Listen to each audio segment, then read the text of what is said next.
I want to vent. I'm annoyed. And before I do any of the shows, I want to get this out.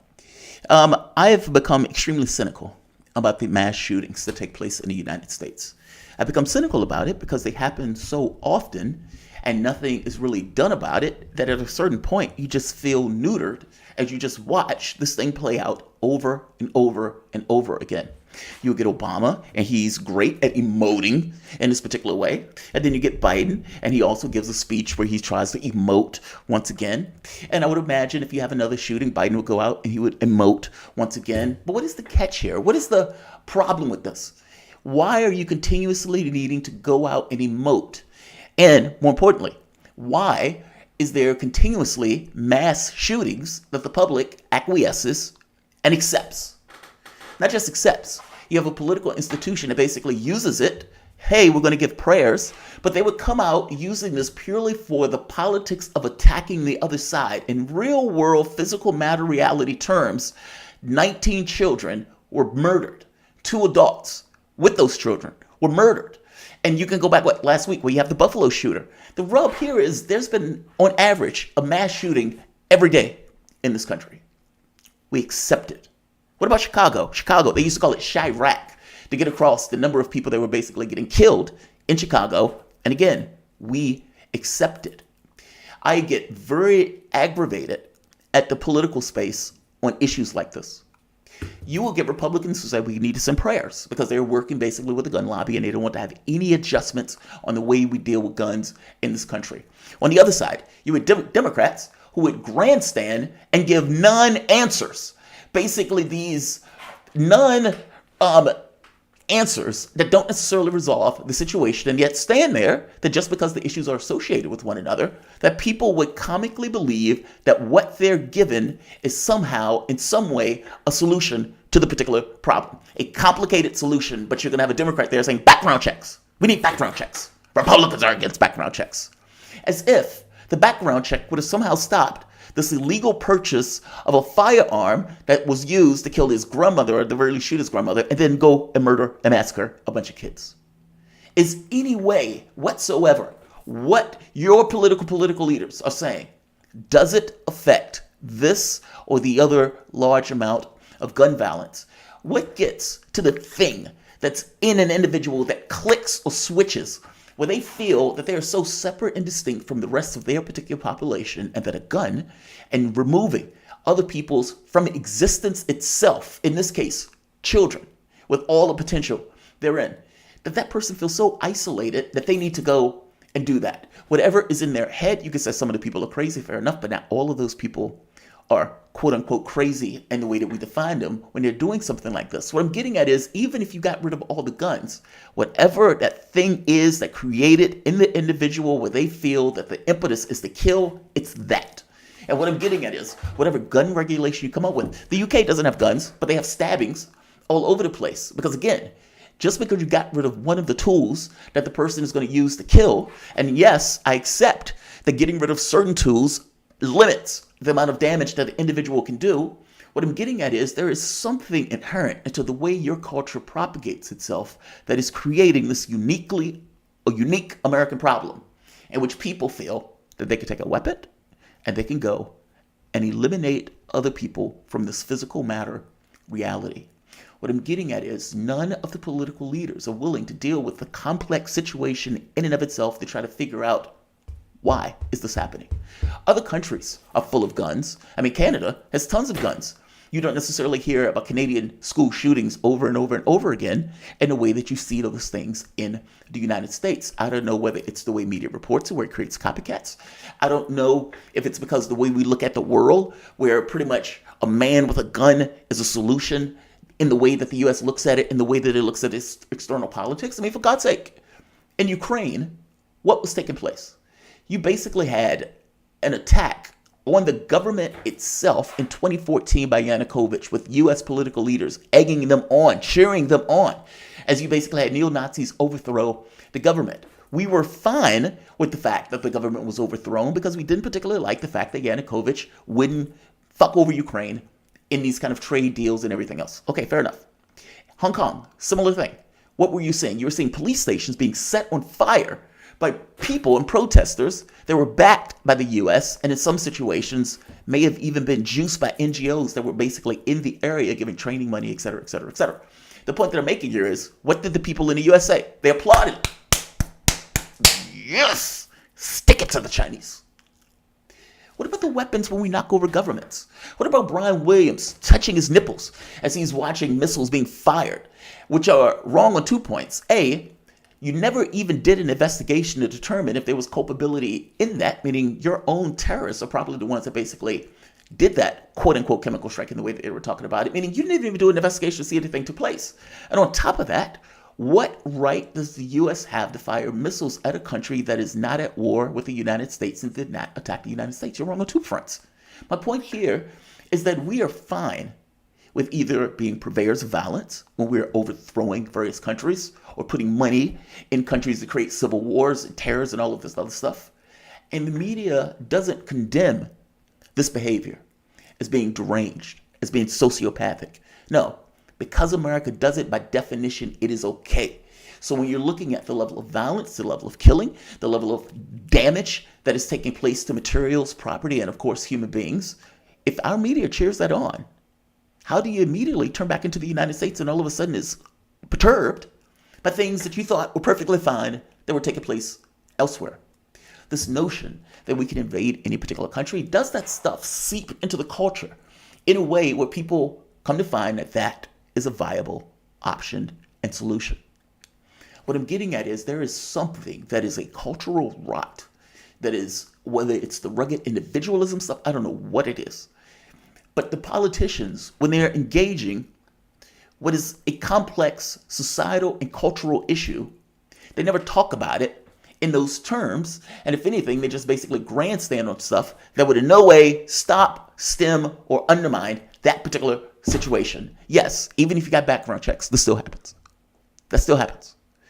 Even if you attack Republicans on this weapon or that weapon, the fact that those weapons are still available, this still happens. Again, you can say, okay, we're going to change the clip, so instead of him killing 20, he might have killed 5.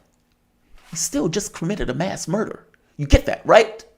It's aggravating to me to see the political space grandstand on issues like this as opposed to dealing with the real physical matter reality terms of people deciding that they want to eliminate other human beings off the face of the earth.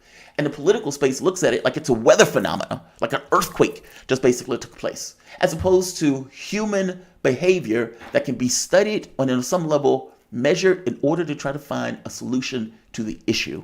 Meaning, you have a societal, cultural issue, and the political leaders in no way try to touch it, in no way try to grapple with it, and from the standpoint of what they can even pass, doesn't touch it. They act as if it is an act of God. So there's that. The other part to this, though, is that regardless of the rationale for why this happened, meaning an 18-year-old would decide to shoot his grandmother, crash his car into an elementary school, and go and murder children, literal young children, with 2 teachers. Now, whatever took place in that person's life, I don't know if he was bullied. Look, if you went after the people who bullied you, okay, fair enough. But you didn't do that. You decided to go after children, crash his car into an elementary school, may or may not have exchanged fire with the school resource officer, goes into the school and barricades himself in. And the cops are saying, they fired at me. All right. The cops hid outside for over an hour. The cops hid outside for over an hour. As a person goes into a school, barricades himself in, and murders children. As he is murdering children, the cops are hiding outside for nearly an hour. The public should be apoplectic over this. You give these guys a gun, you give these guys a badge, you give them a bulletproof vest, you give them a license to literally kill and murder the civilization or that population. Oftentimes getting off, 99% of cops walk? And even within the context of that 1%, only 33% go to jail? And so you basically give it complete impunity to disregard the rights, and for that matter, kill the citizenry that you are supposed to protect. Okay, fair enough. You have your hero moment. There's a shooter who's in a school murdering children. You have a gun, you have a badge, you have the backing and support of the public to do whatever you need to do in this particular situation, meaning you have unified support to do whatever is necessary to prevent that person from murdering those kids. And instead, what you get are these people who are perfectly fine with flagrantly ignoring your rights, killing a particular person that may or may not have a gun or that moved in a particular way. And yet, when the situation demands itself of, hey, no, you're not going to beat this black person up or you're not going to put your knee on this person's throat. No, you have an active shooter that you, as your job, philosophically and ethically, and for that matter, even just as a man, go do your job. You hide outside for over an hour. And this is Texas of all places. I mean, after all, Texas thing is, hey, there's no problem that a bad man with a gun can't be solved with a good man with a gun. You had a lot of good men with guns, apparently, quote unquote. And more important to the point, all of the weapons in the world at their disposal to do whatever they needed to do. And instead, what did you get? Cowardice. Radical and flagrant cowardice. They hid outside as the shooter executed children. That's the point that I'm getting at. And that should be a big fucking deal. If we're going to have cops that can, tough guys, when they're beating up or killing kids, or for that matter, beating the shit out of random citizens for doing this or that they didn't necessarily like, or for that matter, undermining their authority, whatever that is. Hey, you have somebody who is flagrantly destroying life. Do your job. Do your job. Right here. This is Associated Press. Salvador Ramos crashed his truck into a ditch outside the school, grabbed his AR-15 semi-automatic rifle, shot 2 people outside at nearby funeral home who ran away uninjured. Now, they don't know whether or not this guy encountered or exchanged gunfire with one of the police things. So right here, Uvalde police officers who were outside the building said Texas Department Public Safety spokesman Travis Consader, the police officer, were injured. Apparently, they had some kind of exchange. All right, let's keep going. He barricaded himself by locking the door, and just started shooting children and teachers that were inside the classroom, Lieutenant Alvarez of the Department of Public Safety told CNN. It just shows you the complete evil of the shooter. It also shows me the complete cowardice and incompetence of the cops as he did that and as you stayed outside.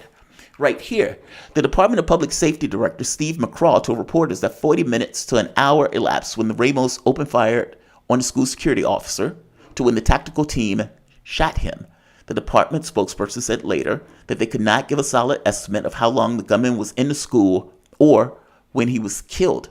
Now, they're trying to say law enforcement was there. But were they? Were they? Notice this line. Right here. 40 minutes of school. They could give a solid estimate on the gunman. He barricaded himself. Where is it? Okay, let's go to the top for a moment.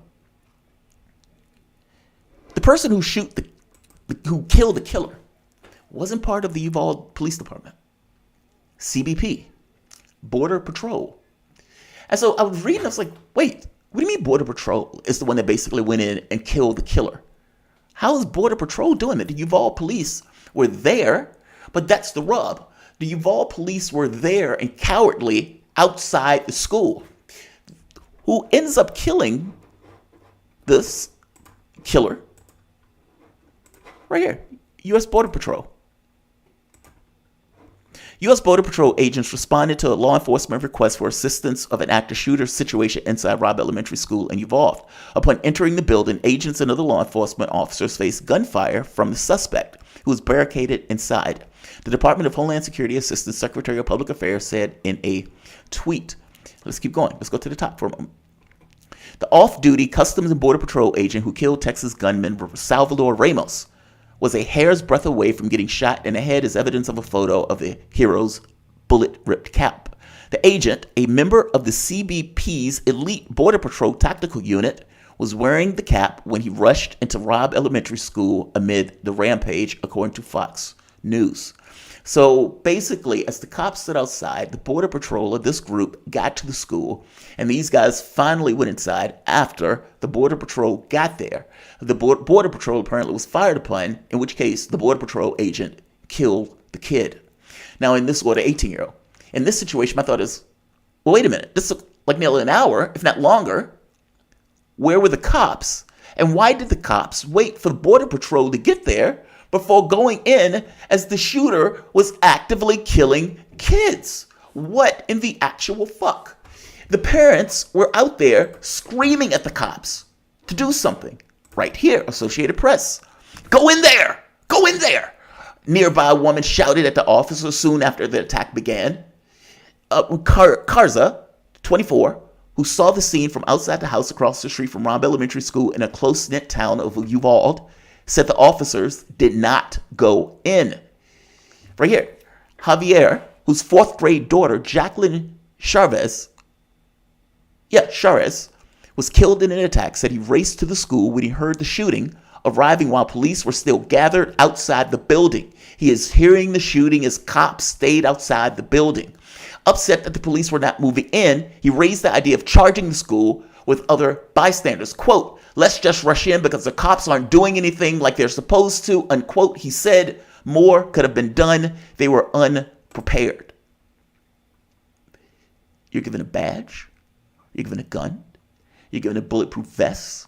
You're given impunity to destroy the rights of other citizens, for that matter, even up until the point of killing or murder. And in this very specific situation where your job compels you to go in and save and protect those kids, even if you need to put your life at risk, it is your job. Yes, your job is not without risk. The very reason that they give you all of these extra privileges under the context of your job is because they understand that inherent into police work, there is going to be risk. In a situation where you're trying to defend somebody else, you're putting your own life on the line in order to defend that other person. You have an active shooter, kids are being killed. You had parents, weren't cops, just as human beings that understood something utterly devastating and catastrophic was happening and wanted to get involved in order to try to save the life of those children, even if they needed to put their own lives at risk in order to do so. And yet the organization that is designed, built to do stuff just like this, given guns and all the bullets and ammo in the world to do just stuff like this, and again, took a job where they knew risk was going to be inherent to the job in moments like this, stood by and did squat as parents screamed at them to get involved and to save their kids. Yes, this is cowardice. And this is supposed to be Texas, where a strong man with a gun is what's needed to take down a bad man. You had a lot of people with guns, and those people apparently waited for like an hour for Border Patrol to get there and actually do their job, and to do the job that they themselves should have done. I don't care if they would have put their lives at risk. It is their job to put their life at risk on some level. And yeah, even just as a person, looks like you would have wanted to get involved, just like those parents and just like those other people who are out there. Not all of them were parents. As they watched in horror as the cops hid outside as those kids were being killed. This is disgusting. And yeah, whether or not there's going to be an investigation into this, who knows? Should a big deal be made of it? Absolutely, 1,000% yes. A big deal should be made out. I don't care if he fired on you. If he was firing on you, at the very least, he couldn't have been out there murdering kids, which is kind of my point. Your engagement of the suspect might have created a situation where he was not able to focus his attention on murdering children, and instead would have had to deal with the attacks that you yourselves were making.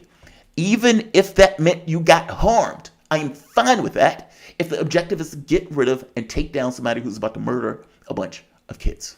Yes, this is disgusting on so many levels. And yet, they failed miserably in their responsibility to those kids and to that particular community. I am not saying as a flat fact they could have stopped them from killing those kids. I'm saying we will never know, because when it was necessary for them to go in, take that risk, take down the killer, just like the CBP did, they didn't do it. They didn't do it. Like, share, and of course, subscribe. Thanks all. I'll be back in a few.